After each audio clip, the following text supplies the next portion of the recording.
नमस्कार। आज हम टुंड्रा जलवायु पर बात कर रहे हैं।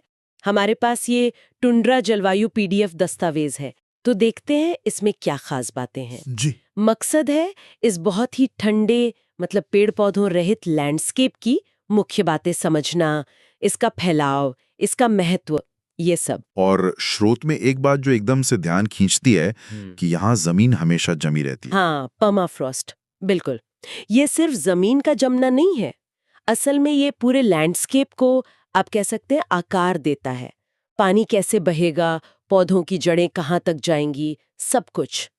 ये टुंड्रा की सबसे परिभाषित करने वाली विशेषताओं में से है, आप कह सकते हैं। तो ये टुंड्रा असल में है कहाँ? मतलब स्रोत क्या कहता है? सिर्फ बर्फीली जगह है या कुछ और भी? हाँ, तो मुख्य रूप से तो ये बहुत ऊंचे अक्षांशों में है। आर्कटिक वाला इलाका जैसे अलास्का, कनाडा, रूस के उत्तरी हिस्से हो गए, ग्रीनलैंड, स्कैंडिनेविया, ये सब। और दक्षिणी गोलार्ध में जाएं तो अंटार्कटिक प्रायद्वीप और उसके आसपास के कुछ द्वीप। लेकिन एक और तरह का टुंड्रा भी होता है, एल्पाइन टुंड्रा। एल्पाइन। वो कहाँ? वो मिलता है दुनिया भर में ऊंचे पहाड़ों पर, जैसे अपने हिमालय में या एंडीज, रॉकीज, जहां ऊंचाई इतनी ज्यादा होती है कि पेड़ नहीं उग पाते, भले ही वो जगह आर्कटिक सर्कल में ना हो। तो ऊंचाई का फैक्टर है माँ। अच्छा, समझी। तो ऊंचाई भी एक कारण है। ठीक है। स्रोत में यहाँ की विशेषताओं का भी जिक्र है। ठंड और पर्माफ्रॉस्ट तो है ही, पर क्या कोई ऐसी चीज है तो अक्सर लोगों के ध्यान में नहीं आती? बिल्कुल। ठंड तो जाहिर है बहुत ज्यादा। सर्दियों में औसत तापमान -30 डिग्री सेल्सियस तक गिर जाता है। और गर्मियां, वो भी बहुत छोटी और ठंडी रहती हैं। तापमान मुश्किल से कभी 10 डिग्री सेल्सियस के ऊपर जाता होगा। बाप रे। हाँ। और पौधों को बढ़ने के लिए, मतलब विकास के लिए, सिर्फ 50-60 दिन मिलते हैं, बहुत कम समय। सही बात है। और वो परमाफ्रॉस्ट जो है, उसके ऊपर जमीन की एक पतली सी परत होती है, जिसे एक्टिव लेयर कहते हैं।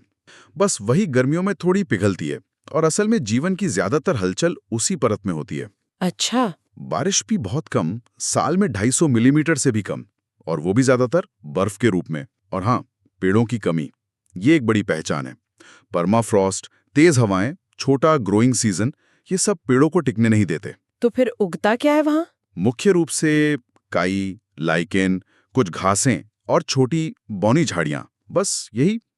और एक और अनोखी बात, गर्मियों में कई जगहों पर 24 घंटे सूरज निकला रहता है, जिसे मिडनाइट सन कहते हैं। हाँ, सुना है इसके बारे में। गजब है।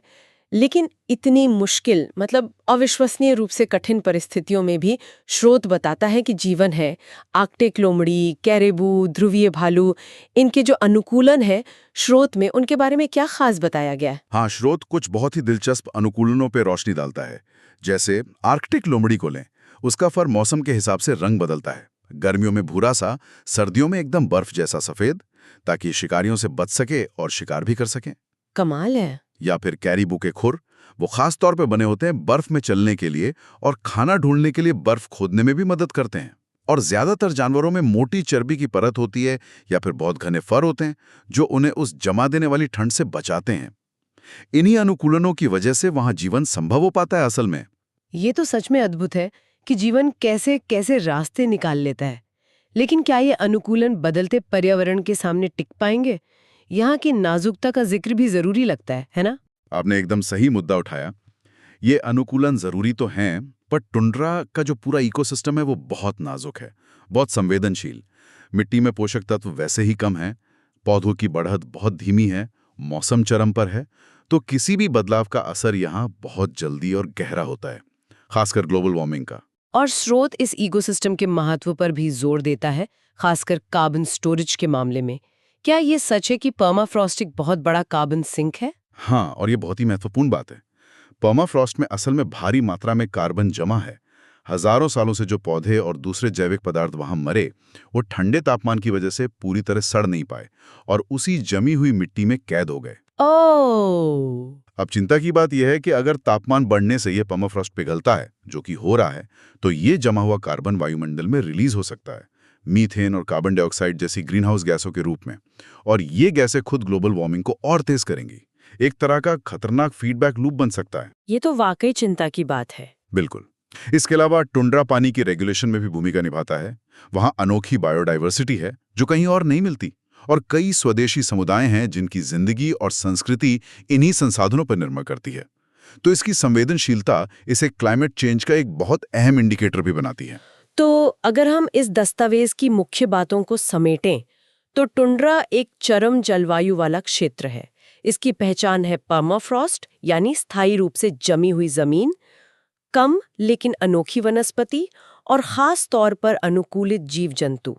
और ये वैश्विक कार्बन चक्र में एक बहुत अहम भूमिका निभाता है, लेकिन जलवायु परिवर्तन के प्रभावों के प्रति खतरनाक रूप से संवेदनशील भी है। एकदम सही